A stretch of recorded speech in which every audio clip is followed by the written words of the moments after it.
সুপ্রভাত বন্ধুরা, আমি পারমিতা আর আমি আবার চলে এসেছি কুড়েগিন্নির রোজ নামচার নতুন আরেকটা সুন্দর দিনের সুন্দর একটা ব্লগ নিয়ে তোমাদের সাথে কিছুক্ষণ গল্প করতে, আড্ডা দিতে।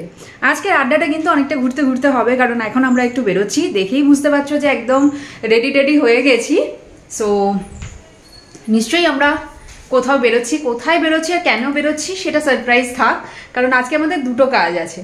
তো বাড়িতে কোনো একজন অতিথি আসছেন, আমাদের নিজের মানুষ, কাছের মানুষ আসছে, তো তাকে নেওয়ারও ব্যাপার আছে। এখন তিনি কে সেই গেস্টটা ব্লগের শেষ পর্যন্ত থাক।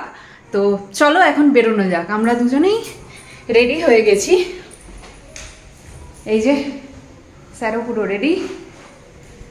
আর এই টি শার্টটা আমি ওর জন্মদিনে ওকে গিফট দিয়েছি। জন্মদিনের ব্লগ এবারে করা হয়নি, রেগে গিয়েছিলাম, কারণ হচ্ছে ও জন্মদিনের দিনকে ছুটি নিতে পারেনি। কিছু যদিও করার নেই, বাট ওই মোমেন্টে খুব খারাপ লেগেছিল। তো আমি যা যা করা সব করা হয়েছিল, কিন্তু আমি কিচ্ছু ব্লগ করিনি রেগে গিয়ে।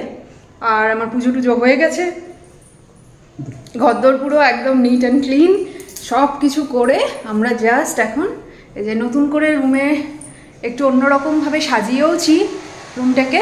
আরও কিছু বাকি আছে, কারণ পয়লা বৈশাখ আসছে, জানোই বাঙালির পয়লা বৈশাখ মানেই তো একটু নতুনভাবে ঘরদোর সাজানো, নিজেদেরকে শুধু না, নতুনভাবে ঘরদোর সাজানো। তো সেগুলো হবে, সেগুলোর জন্য আলাদা ব্লগ আসবে। চলো এখন তাড়াতাড়ি করে আমরা বেরিয়ে পড়েছি। ক্যাবও চলে এসেছে, জাস্ট রওনা হবার পালা।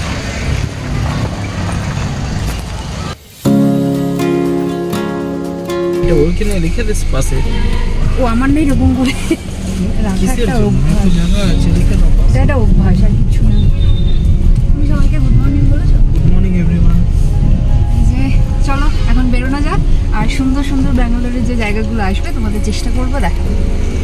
ব্যাঙ্গালোর, আজ থেকে 7 বছর আগে এই শহরটাতে আমি এসেছিলাম। 7 বছরে কখন যে মনের কোণে ব্যাঙ্গালোর নিজের একটা জায়গা করে নিয়েছে তা আমি নিজেও বুঝতে পারিনি। এখন ভারতবর্ষের মধ্যে কলকাতার পরে যদি খুব আপন কোনো শহর থেকে থাকে, সেটা কিন্তু এই শহরটাই। চির বসন্তের শহর, গার্ডেন সিটি অফ ইন্ডিয়া। যদিও এই চির বসন্তের শহরটি গ্লোবাল ওয়ার্মিংয়ের কারণে নিজের বসন্তের আমেজ অনেকটাই হারিয়ে ফেলেছে, তার জন্য দায়ী কিন্তু আমরাই। আর গার্ডেন সিটির সেই অপরূপ সৌন্দর্য অনেকটা ম্লান হয়েছে, তারপরেও যে অবশিষ্ট আছে তা কিন্তু যে কোনো মানুষকেই মন্ত্রমুগ্ধ করার জন্য যথেষ্ট। অনেক কিছু খারাপ ভালো নিয়েই একটা শহর গড়ে ওঠে। কিছু খারাপ অবশ্যই আছে। ইদানিংকালে রাজনৈতিক দ্বিধাবিভক্তিকরণের কারণে এখানে অনেক কিছু এমন ঘটনা ঘটতে থাকছে যা হয়তো মনকে মাঝে মাঝেই খুব খারাপ করে দেয়। তারপরেও এই শহরটি আমাকে বড় আপন করে নিয়েছে। ফেব্রুয়ারি থেকে শুরু করে এপ্রিলের প্রথম সপ্তাহ পর্যন্ত ব্যাঙ্গালোর পুরো গোলাপি রঙের আভায় মুড়ে থাকে। সেই গোলাপি আভার কিছুটা তোমাদের সাথে শেয়ার করে নিলাম, যা ব্যাঙ্গালোরকে এক অপরূপ শোভা দান করে এই সময়টাতে। এই সৌন্দর্য দেখে মনে হয় প্রকৃতি যেন অনাবিল আনন্দে নিজের মনেই নিজের সাথে দোল খেলছে, রঙে রঙে রাঙিয়ে উঠেছে। আপাতত তো চলে এসেছি আমাদের এখনকার গন্তব্যস্থলে। চলো, আশা করি তোমরা গেস করতে পারছো আমরা কোথায় এসেছি। হাত পাটা তো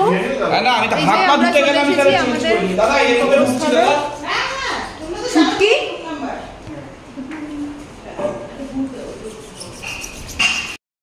আরে দারুণ ব্যাপার তো, দীর্ঘজীবী। কতদিন পরে ঘুগনি, আজকে ঘুগনি আর লুচি। আর এই লুচি করছিস দেখাই, তারপর বলবি কাজ করছি দেখাচ্ছিস না। আমি করি সবাই জানে তো, তো দেখাতে হবে কেন? দাদা লুচি কেন খাবে না? দাদা তো তুমি জানো সিস্টেমই আলাদা। আমি দীর্ঘ বহু বছর পর ঘুগনি খাচ্ছি। পারে নাকি খাওয়া? কি বানিয়েছি? অমলেট। হ্যাঁ, এই যে আজকে দাদার বার্থডে সেলিব্রেশন হচ্ছে, অ্যাডভান্স। এখানে অদিতি বানিয়েছে ভাত, চিকেন, এইখানে আছে ইলিশ মাছ, ঠিক আছে, এই যে ধোকার ডাল্লা, এই যে আমের টক। পছন্দ না আমি জানি। আমরা খেতে বসেছি। হ্যাঁ স্টার্ট করো। মাছ ভালো খাই না, না আমার বাচ্চাও দেখবে একদম চিকেনই খাবে, সব রকম খাবার খাবে। নিজেরা গল্প করতে এতটা ব্যস্ত ছিলাম যে সব সময়ের ভিডিও করা হয়নি, তো সেই কারণেই একেবারে ব্রেকফাস্টের পর লাঞ্চের টেবিলে তোমাদের সাথে কথা হয়েছিল। আর এখন আমরা রওনা দিয়েছি এয়ারপোর্টের পথে। মন ভীষণ ভারাক্রান্ত ছিল, কারণ মাঝখানে বেশ কয়েকটা মাস আমাদের অদিতিদের সাথে দেখা হবে না, সেই কারণে না ফেরা আসার সময় আর কোনো ভিডিও করা হয়নি। আর এয়ারপোর্টে পৌঁছেও আমরা এতটা তাড়াহুড়োর মধ্যে ফিরছিলাম, কারণ রাতটা অনেক হয়ে গিয়েছিল, টায়ার্ডনেসও ছিল, সেই কারণে এয়ারপোর্টে কাকে আমরা রিসিভ করতে গিয়েছিলাম এবং বাড়ি ফেরার পরও কোনো ভিডিও করতে পারিনি। এখন আমরা বাড়ি ফিরছি, আর এই অটোর পিছন দিকে এমন হাসি কথা লেখা আছে যেটা তোমাদের সাথে একটু শেয়ার করে নেওয়ার জন্য আমি ক্লিপসটা নিয়েছিলাম, সেটাই শেয়ার করে নিলাম। ফেরার পথে এই যে আমাদের এখানে অনেক বড় রাম এবং হনুমানজির মন্দির, সেই মন্দিরেরও কিছুটা তোমাদের দর্শন করিয়ে দিলাম। আর এরপরে পরের দিনকে দেখা হচ্ছে। প্রভাত বন্ধুরা, আজকে আর প্রভাত নেই, আজকে সকাল হয়ে গেছে। আর আমি আবার চলে এসেছি আমার নতুন একটা দিনে, সুন্দর একটা দিনলিপি নিয়ে তোমাদের সাথে কিছুক্ষণ গল্প করতে, আড্ডা দিতে। কালকে এয়ারপোর্ট যাচ্ছি তত অবধি ব্লগ করা হয়েছিল, কিন্তু কে আসছে সেই সারপ্রাইজটাও তোমাদের সাথে শেয়ার করা হয়নি। আর এখন বেজে গেছে 8টা, আজকে অনেকটা দেরি হয়ে গেছে আমার দিনটা শুরু করতে। তো কে আসছে একটু বাদেই আমি তোমাদের সাথে শেয়ার করব। তার আগে আমরা পুজোটা সেরে নিই, কারণ পুজোর কাজ এখনও হয়নি। তাহলে চলো পুজোর কাজটা সেরে নেওয়া হোক।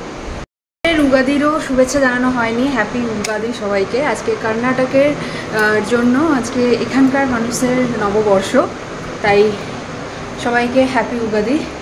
আর দেখো আমার বাড়ির সামনে যে রিভার আছে, সে কি সুন্দর আলপনা দিয়েছে।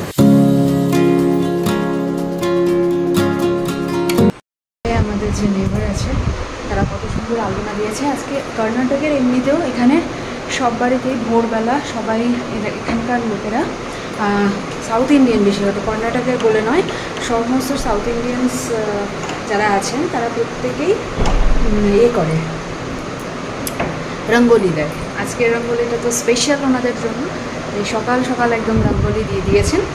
আর এবার আমি পুজোটা সেরে নিই, দেন ফিরে আসছি। যে মাছ এসে গেছে, আর মাছ ভাজা হবে। আমাদের আজকে রান্নার চাটনি হচ্ছে, আর এখানে মাছের ঝোল হচ্ছে। আজকে হচ্ছে রুই মাছের ঝোল, বকফুল ভাজা। যে বকফুল ভাজা অ্যাকচুয়ালি কলকাতা থেকে এসেছে, আর কিছুক্ষণ বাদে রিভিল হবে আমাদের বাড়িতে কলকাতা থেকে কে এসেছে। আর এখানে ভাত হচ্ছে। তো এই হচ্ছে আজকে দুপুরের মেনু, ভাত, বকফুল ভাজা, রুই মাছের ঝোল আর চাটনি, আর তার সাথে টক দই আছে। তো চলো আমরা রান্নাবাড়ি সব কটা করে নিয়ে একেবারে লাঞ্চের টেবিলে আর সারপ্রাইজ রিভিল করতে চলে আসবো। যে সন্তান মুভিটা দেখা হচ্ছে সবাই মিলে একসাথে।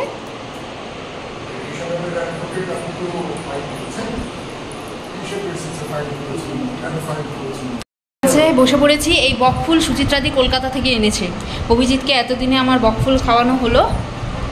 মাছের ঝোলে কিন্তু আর মাছ নেই, শুধু ঝোল আছে। তুমি চুপ করো। এই যে কলকাতা থেকে ইনি এসেছেন, সুচিত্রাদি আমাদের। এই বেলে সারপ্রাইজ রিভিল হয়ে গেছে, সুচিত্রাদি চলে এসেছে আমাদের বাড়িতে, আর অনেক কিছু নিয়ে এসেছে যা আমরা খেয়ে দিয়ে উঠে তোমাদের সাথে শেয়ার করব। আপাতত তো আমরা খেয়ে নিই, অনেকটা বেলা হয়ে গেছে, 1:30 বেজে গেছে। চলো খেয়ে নিয়ে ফিরে আসছি। বহুবার আমার ব্লগে তোমাদেরকে আমি বলেছি যে আমার কাছে রক্তের সম্পর্ক থেকে ও মনের সম্পর্ক অনেক বেশি মূল্যবান। এই সম্পর্কটিও আমার কাছে ঠিক সেরকমই। যাই হোক, সুচিত্রাদি কলকাতা থেকে আমাদের জন্য বেশ কিছু গিফটস নিয়ে এসেছে, এটি তার মধ্যে অন্যতম। আমার জন্য একটা খুব সুন্দর দেখতে কুর্তি, আর অভিজিতের জন্য এই পাঞ্জাবিটা। তার সাথে আমার দাবিতে বকফুল এবং অনেক মিষ্টি, কুকিজ সমস্ত কিছু নিয়ে এসেছে।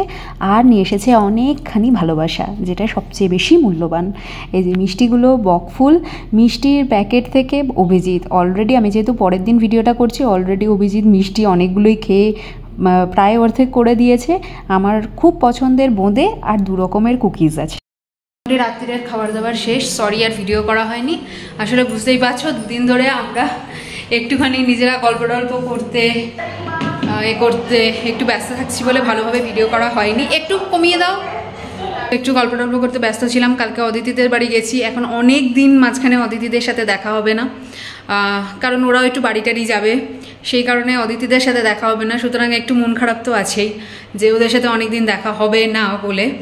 আর এদিকে সুচিত্রা দিয়ে এসেছে, সেখানে গল্প টল্প হচ্ছে, সেই কারণে আমি জানি না কালকে থেকে আজ পর্যন্ত তোমাদের ব্লগে সেরকমভাবে কি দেখাতে পারলাম না পারলাম, বাট নিজেদের জীবনের যতটা অংশ সবার সাথে শেয়ার করে নেওয়া যায় ততটা আনন্দের মুহূর্ত সবার সাথে ভাগ করে নিয়েছি। এরপরে টুকটাক যে সমস্ত আমাদের গল্প চলছে, অনেক দিনে না বলা কথাবার্তা চলছে, সেগুলো তো ওরকমভাবে সবটা শেয়ার করা সম্ভব নয়, তাই সেগুলো শেয়ার করিনি।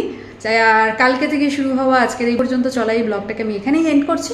ব্লগটা ভালো লাগলে অবশ্যই লাইক করো, খুব খুব খুব ভালো লাগলে বন্ধুবান্ধব রিলেটিভসদের সাথে শেয়ার করো। নতুন বন্ধুরা আমাদের চ্যানেলটিকে সাবস্ক্রাইব করতে ভুলো না, পাশে থাকা বেল আইকনটা অবশ্যই প্রেস করে দিও, তাহলে আগামী দিনের আপকামিং সমস্ত ভিডিও নোটিফিকেশনস তোমরা পেয়ে যাবে। আর যদি ব্লগটা খুব ভালো লেগে থাকে অবশ্যই কমেন্ট করে জানিও, খারাপ লাগলেও আমাদেরকে কমেন্ট করে জানাতে পারো। তোমাদের প্রতিটি কমেন্ট আমরা পড়ি এবং প্রতিটি কমেন্টের আমরা অপেক্ষায় থাকি। ব্লগটা যদি আমার ফেসবুক পেজ থেকে দেখে থাকো তাহলে অবশ্যই পেজটিকে ফলো করে দিও।